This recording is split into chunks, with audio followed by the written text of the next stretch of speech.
এখানে দেখো এটা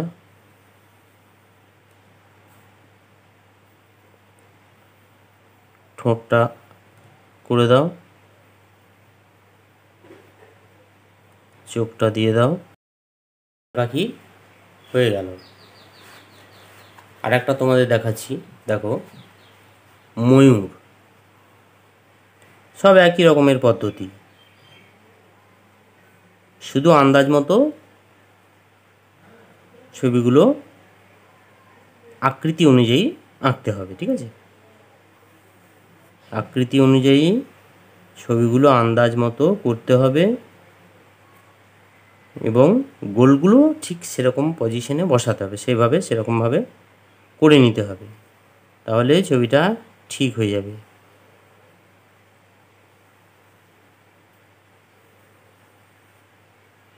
এটা দেখো একটা ময়ূর আঁকছি আমি।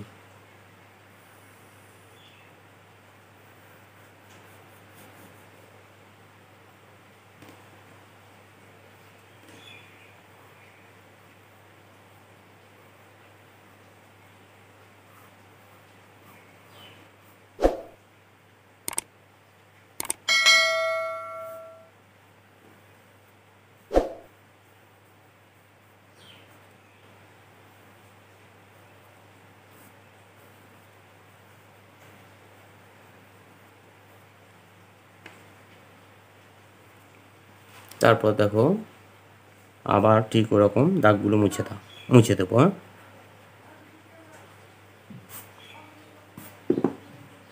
তো তোমাদের কি মনে হচ্ছে, এই পদ্ধতিটা কি সহজ মনে হচ্ছে তো নাকি? তোমরা এইভাবেই ছবিগুলো আঁকবে। যখন কোনো ছবি আঁকতে কঠিন লাগবে তখন সেই কঠিন ছবিটাকে ঠিক এইভাবে এঁকে